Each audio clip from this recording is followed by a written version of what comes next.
Coucou à tous, j'espère que vous allez bien. Aujourd'hui je suis ravie de vous retrouver pour vous faire la revue première impression sur le fond de teint Make Up Forever. Donc c'est le High Definition et c'est une couvrance invisible. Donc j'avais vu ce fond de teint chez Sephora il me semble pendant les soldes d'été. Et il était à 25 € au lieu de 39, je crois que c'est son prix d'origine. Donc j'avais foncé dessus, surtout qu'au niveau de la teinte, je trouvais qu'elle était quand même plutôt correcte. Donc à voir ce que ça donne bien sûr sur la peau. Et voilà, pour une fois j'avais envie de me faire un petit plaisir et de pouvoir tester un fond de teint un petit peu plus cher mais qui est peut-être bien, donc on va voir. Donc c'est un fond de teint qui est en 30 ml, donc comme tous les autres fonds de teint, et il faut agiter le produit avant utilisation, donc je suppose que c'est quelque chose d'assez liquide.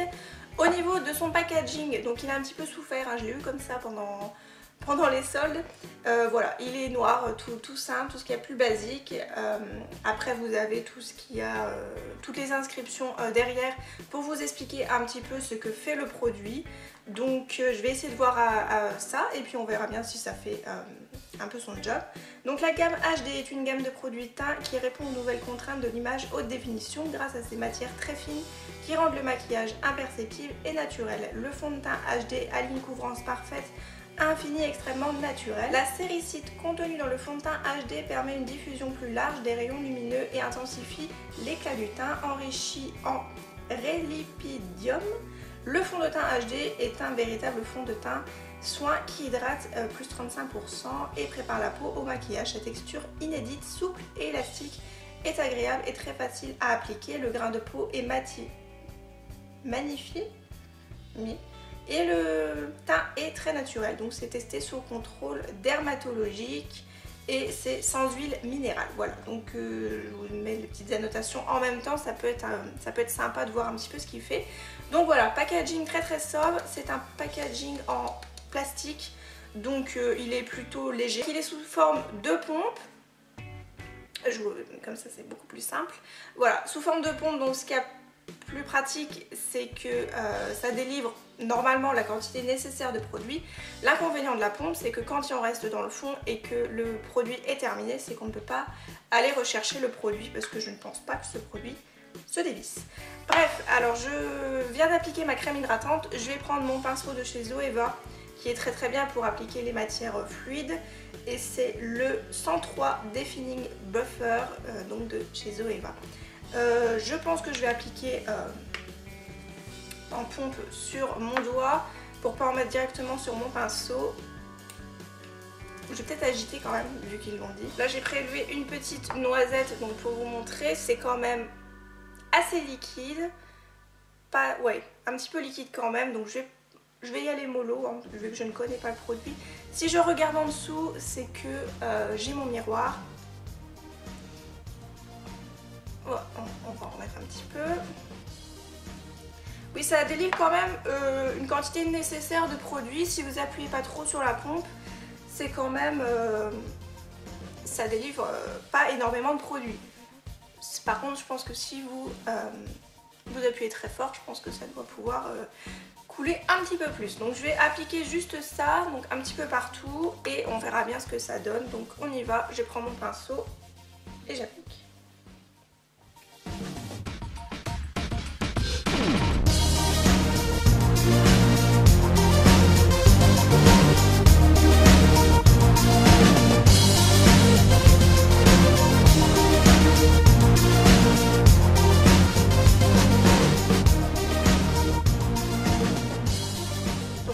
M'a l'air correcte.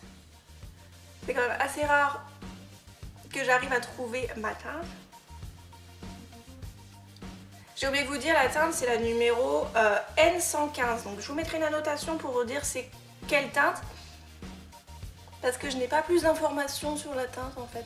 Donc voilà, je vous mettrai une petite annotation. Alors, donc on voit toujours mes rougeurs. Au niveau des joues, on les voit encore un petit peu. Mais je trouve que ça unifie quand même pas trop mal le teint. Après j'ai quelques imperfections, dont celui qu'on a sur la lèvre, que tout le monde a remarqué depuis le début de la vidéo. Alors je trouve qu'il est assez velouté. Je ne le sens pas sur la peau. fois je fais un petit peu les côtés parce que des fois il y a des petites démarcations.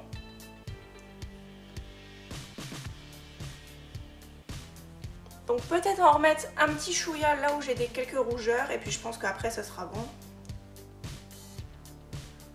Des fois c'est le nez qui est un petit peu différent.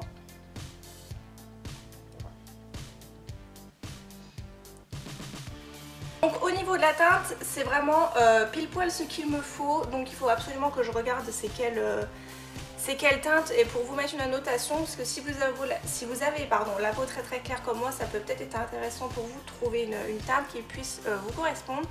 Donc vous voyez que mon teint est quand même pas trop mal unifié, voire même très très bien. Bon, j'ai toujours mes cernes hein, bien sûr.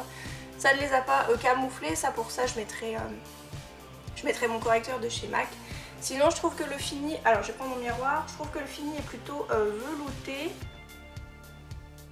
J'ai pas de traces suspectes, il y en a vraiment partout.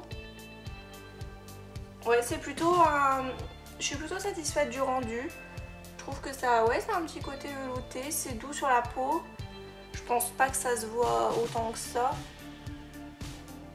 Non, ça fait un peu seconde peau moi je trouve. Donc je sais pas s'il se verra vraiment à la caméra, mais je trouve que ça matche plutôt bien aussi avec mon cou. Donc là j'ai pris un coup de soleil, donc on va faire attention. Voilà, donc je trouve que c'est plutôt pas trop mal, surtout pour un fond de teint de chez Make Up For Ever. Je suis plutôt contente du rendu. Donc là je viens de mettre mon anti-cerne et je me suis rendu compte qu'il faudrait peut-être que je poudre un côté de mon visage devant. Donc pour ça je vais prendre la Prime and Fine de chez Catrice que j'aime beaucoup. Donc j'ai déjà poudré mon anti-cerne de chaque côté parce que ça c'est vrai que je le fais tout le temps.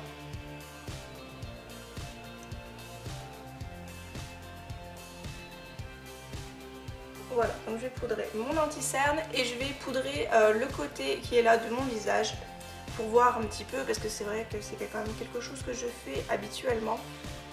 Donc on va voir ce que ça change. Alors j'ai regardé un petit peu plus près mon visage pendant que je mettais mon anti-cerne. On voit quand même qu'il y a un petit peu de matière, on voit un petit peu la poudre du fond de teint, enfin le grain du fond de teint. Donc, enfin, je sais pas si vous voyez ce que je veux dire. Donc on voit un petit peu qu'il y a du fond de teint mais c'est vraiment proche quoi. Il faut vraiment être collé à son miroir pour le voir. Donc je trouve que c'est quand même pas trop gênant. Donc voilà. J'ai poudré ce côté là du visage, donc on verra bien tout à l'heure. Donc je vous retrouve dans quelques heures pour vous donner mon dernier avis sur ce fond de teint. Donc, je vous retrouve pour la toute dernière partie de cette vidéo. Donc là il est 19 h, donc j'ai testé le fond de teint une grande partie de la journée. Donc je peux vous dire un petit peu mon ressenti. Donc si vous vous souvenez bien, j'avais poudré ce côté là de mon visage. Donc je brille quand même un tout petit peu, voilà, étant donné que bon, ben, j'ai fait un peu de peinture chez moi, donc forcément j'ai un petit peu bougé. D'ailleurs si vous voyez un peu de traces de peinture blanche sur moi, voilà, c'est parce que j'ai fait de la peinture. Donc je suis plutôt satisfaite du rendu, je trouve qu'il a un très joli rendu, assez poudré. Comme je vous ai dit, il se voit quand même un petit peu. Voilà, mais j'ai demandé même à mon chéri s'il voyait que j'avais quelque chose et il m'a dit non, pas du tout. Donc c'est pour dire qu'il est quand même imperceptible. Voilà, après bon, j'ai mis un peu de blush, donc là c'est normal que ce soit un petit peu rouge, mais je ne vois pas mes rougeurs à travers, donc je trouve que la couvrance est quand même très bien.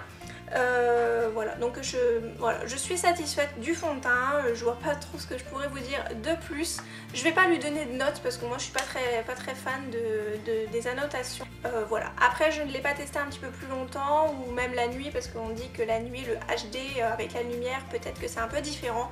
Donc je ne sais pas, je peux pas vous en dire plus, voilà, mais je suis satisfaite du produit. Voilà, donc j'espère en tout cas que la vidéo vous aura plu, que ça aura pu vous donner un petit aperçu de ce que pouvait faire le petit fond de teint de chez Make Up For Ever.